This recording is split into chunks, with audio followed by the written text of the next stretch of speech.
श्री स्वामी समर्थ। नवीन दिवसाच्या नवीन शुभेच्छा। कशा आहात तुम्ही सर्व? ठीकच असणार, ठीकच राहा। आणि आज आहे सोमवार, शेवटचा सोमवार आहे आज। आणि बघू शकता तुम्ही वातावरण किती सुंदर आहे आणि वाजलेले आहे फक्त 5:30। आणि मी जेव्हा उठली तेव्हा मला असं वाटलं की 8:30 वगैरे वाजले असणार। दिवस निघाला खिडकीतून असं दिसत होतं। आणि छान मस्त प्रमाणे बघा केशरी सर्वीकडे केशरी आभाळ झालेला आहे। आभाळ किती भरलेला आहे। पाऊस खूप छान येत आहे। नुसतंच फक्त 5:30 वाजलेले आहे आणि तुम्हाला मी दाखवते, बघू शकता तुम्ही खिडकीतून असा प्रकाश आला एकदम। मला वाटलं 8:30 वगैरे वाजले, अरे पूजा वगैरे करायची आहे, काम आहे, मुलींना शाळेत जायचं आहे, तर मला तोच गोंधळ झाला। तर बाहेर उठून बघते, मी घडीत बघितलं तर 5:30च वाजले होते। तर असा मोसम होता आज। तर इथे बघा आपल्या घरी किती छान फुलं निघाले आहे। याला बहुतेक चिवडीचे फुलं असं म्हणतात, मला नक्की माहीत नाही काय म्हणतात याला ह्या फुलांना। आणि अपराजिताचा एकच फूल निघाला आणि योगायोगाने बघा एक तरी फूल निघाला व्हाईट कलरचा।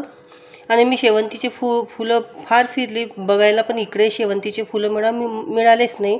व्हाईट कलरचे नाही मिळाले, पण एक तरी फूल आपल्याला महादेवाला पिंडीला म्हणजे अर्पित करण्यासाठी मिळालं आहे, बघू शकता तुम्ही। आणि हे फुलं बघा किती छान वाटत आहे आणि पुष्कळ लागलेले आहे, पण मी एवढेच तोडून आणलेले आहे कारण की फुलांमधूनच बियांचे म्हणजे बिया निघतात, त्याच्यासाठी मग मी ते काही फुलं ठेवलेले आहे आणि आणखीन निघणार आहे। काही कड्या वगैरे लागलेल्या आहे, बघू शकता खूपच छान वाटत आहे। तर आता आपण आपल्या पूजेला वाहून देऊया हे फुलं। तर इथे बघू शकता माझी पूजा वगैरे झालेली आहे आणि आज 5वा शेवटचा सोमवार आहे। तर बघू शकता अशी मी पूजा मांडलेली आहे, साधी सिंपल आपली। तर प्रयत्न केला थोडंसं सजावट करायचा। तर प्रत्येक सोमवारी मी म्हणजे वेगवेगळीच पूजा मांडलेली आहे, तुम्ही बघू शकता। आणि आज आहे मूठ सातूची, तर मी सातूची मूठ वाहून घेतलेली आहे। आणि तुम्ही जेव्हा पिंडीवर बेल आणि मूठ वाहता त्याला साईडला करू नका, तिथेच राहू द्या। तर अशी माझी छोटीशी पिंड आहे आणि छान मस्त तिला मी मध्यभागी ठेवून छान तिला डेकोरेशन करण्याचा प्रयत्न केलेला आहे आणि माझी पूजा झालेली आहे। तर आज आहे तानापोळासुद्धा, त्याचीसुद्धा तयारी करायची आहे मला। तर अशी आपली देवाची पूजा आहे। आणि झेंडूचे वगैरे फुलं मी आणून घेतले होते आदल्याच दिवशी। तर बघू शकता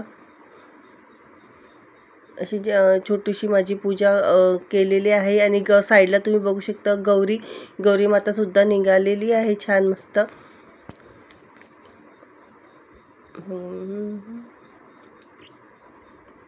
आणि मी असा मोठा दिवा ठेवते कारण की हा मोठा दिवा रात्रभर सुरू राहतो आणि दुसऱ्या दिवशी पण सुरूच राहते। इतकं म्हणजे इतकाही मोठा नाही आहे, पण तो मीडियम साईजचा आहे, पण मस्त 24 घंट्याच्या वरती चालतो तो दिवा। ते एकदाचं तेल भरून दिलं तर 24 घंटे चालतो दिवा छान मस्त।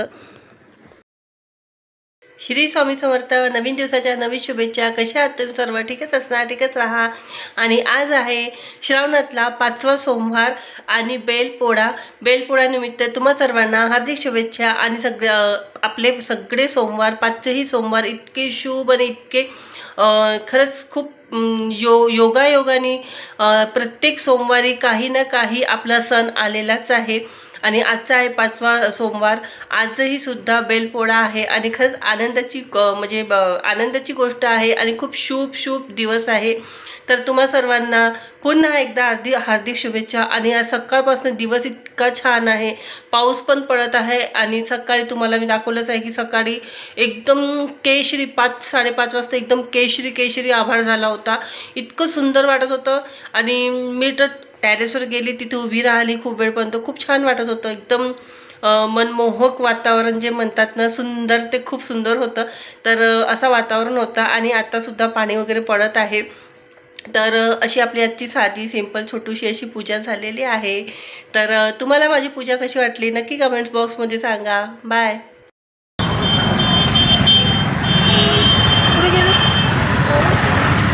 ट्रॅफिक किती आहे?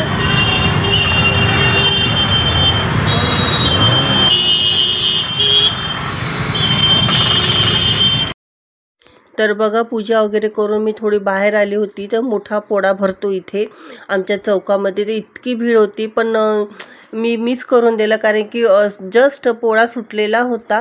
तर बघू शकता तुम्ही किती भीड, आणि इतकी भीड होती म्हणजे गाड्याची पूर्ण ट्रॅफिक जाम झालेली होती. तर बघू शकता, आणि वरतून पाऊससुद्धा आलेला, तर बघू शकता तुम्ही किती ट्रॅफिक जाम आहे. तर मी कामापुरती आली होती, थोडंसं मला काम होतं बाहेर, तर आली होती, पण मला थोडंसं मी 5 मिनटं अगोदर आली असती तर मला पोळा भेटला असता. आणि पोळा सुटल्यानंतर मी आली, तर जस्ट पोळा सुटलेला होता. तर बघू शकता ट्रॅफिक किती आहे. घरी आल्यानंतर बघू शकता तुम्ही हे पळसाचे पानं आहे, धांड्या आहे, त्याची पूजा केली जाते. असे दरवाजात ठेवतात हे, आणि त्याला हळद कुंकू लावून नैवेद्य ठेवून मस्त त्याचे पाय वगैरे लागतात. आणि दुसऱ्या दिवशी मारबत निघते, आणि सायंकाळी याची पूजा वगैरे झाल्यानंतर आपल्या घरी बैल वगैरे येतात. तर आता इथे बैल तर नाही आले, तर तरी पण सुद्धा आपण नैवेद्य जे राहते दुसऱ्या दिवशी गाईला वगैरे देऊन द्यायचा. आणि मागच्या दरवाज्यात, समोरच्या दरवाज्यात, दोन्ही दरवाज्यात ते पळसाचे जे पानं राहते, दांड्या राहते, ते ठेवत असते, त्याची पूजा केली जाते. आणि असं नैवेद्य वगैरे ठेवून घेतलेलं आहे मी देवाजवळ. आणि सायंकाळची आरती वगैरे सुद्धा झालेली आहे माझी. तर मी 5 वाजतापासून स्वयंपाकाला लागलेली आहे. 7 वाजले आहे, तरी थोडा बहुत स्वयंपाक राहिलेला आहे, पण नैवेद्याचं सगळं चढून झालेलं आहे. तर कोणाला पोळ्या पाहिजे, कोणाला पुऱ्या पाहिजे. तर इथे बघा पुऱ्या झालेल्या आहे, कारण की एकच जण मेंबर आहे आमच्या घरी पुऱ्या खाणारा. आणि इथे भज्याचं भिजून ठेवलेलं आहे, कारण की भजे वेळेवरच चांगले वाटतात गरम गरम. तिथे भिजून ठेवलेलं आहे, नैवेद्यासाठी काढून घेतले होते मी इथे. आणि हे आपलं पुरण आहे, तर आता मी पुरणपोळी टाकून घेणार. आणि इथे आहे पोळ्याचं कणिक, आता पोळ्या टाकायची आहे मला, तर पोळ्या टाकून घेते. आणि हा आहे दुसरा दिवस तान्हापोळ्याचा. तर तान्हापोळ्याच्या दिवशी आमच्या नागपूरमध्ये मारबत काढलेली जाते, तर त्याची थोडीशी मी क्लिप तुम्हाला दाखवण्याचा प्रयत्न करते. तर अशी मारबत राहते नागपूरमध्ये, ती मारबत आमच्याकडे अशी साजरी केली जाते. खूप जुना सण आहे, तर बघा तुम्ही.